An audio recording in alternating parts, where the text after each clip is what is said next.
Zanima me, danes v polnoči mine rok, do katerega bi moral predsednik vlade odgovoriti na poziv Računskega sodišča, da razreši ministra za okolje Janeza Podobnika. Je torej predsednik vlade Računskemu sodišču na ta poziv že odgovoril in kaj konkretno je v tem odgovoru? Kaj bo ta odgovor vseboval?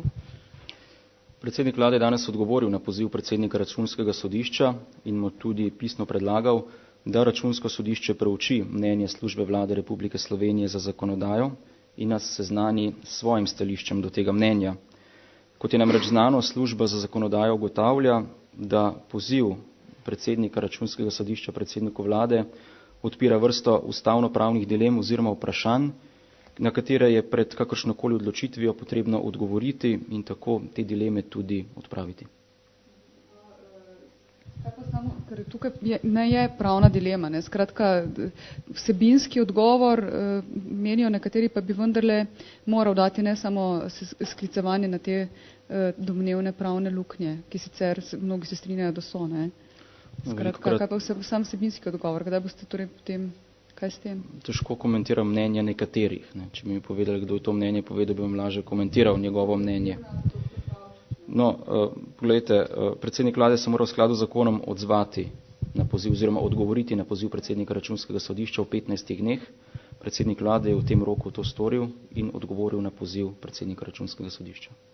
Manja Pušnik, Finance. Še enkrat isto vprašanje v zvezi z razrešitvijo ministra Podobnika.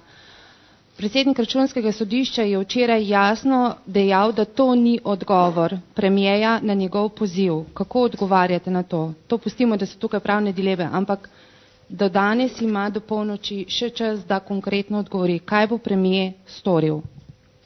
Govoriva o odgovoru, ki je bil poslan 2 ali 3 dni nazaj predsedniku Računskega sodišča s strani kabineta predsednika vlade. Če pa smo se dobro poslušali, sem danes dejal, da je predsednik vlade danes odgovoril na poziv predsednika Računskega sodišča. To, kar sem prej povedal.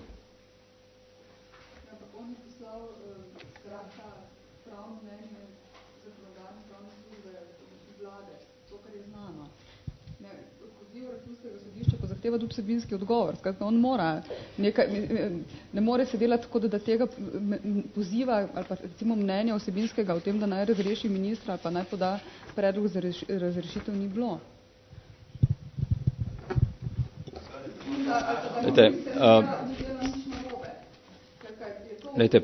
Poziv Računskega sodišča zahteva, oziroma predsednik Računskega sodišča svojim pozivom zahteva od predsednika vlade, da mu v roku 15 dni odgovori. Predsednik vlade je v tem roku to tudi storil. Sem pa podaril in bi to želel še enkrat. Služba vlade za zakonodajo ugotavlja, da je poziv Računskega sodišča odprl vrsto ustavno-pravnih dilem oziroma vprašanj, ki jih je potrebno razrešiti in odpraviti, preden se sprejme ta ali ona odločitev. Verjetno si ne želimo, da bi kakršnakoli senca dvoma padla na takšno ali drugačno odločitev, ki bi jo bil sprejel predsednik vlade. A je znano, kdo bo odpravljal te ustavno-pravne dileme? Ne gre za to, kdo jih bo odpravljal, želimo mnenje od Računskega sodišča, kakšen njihov pogled na to in da se potem okoli tega tudi pogovorimo.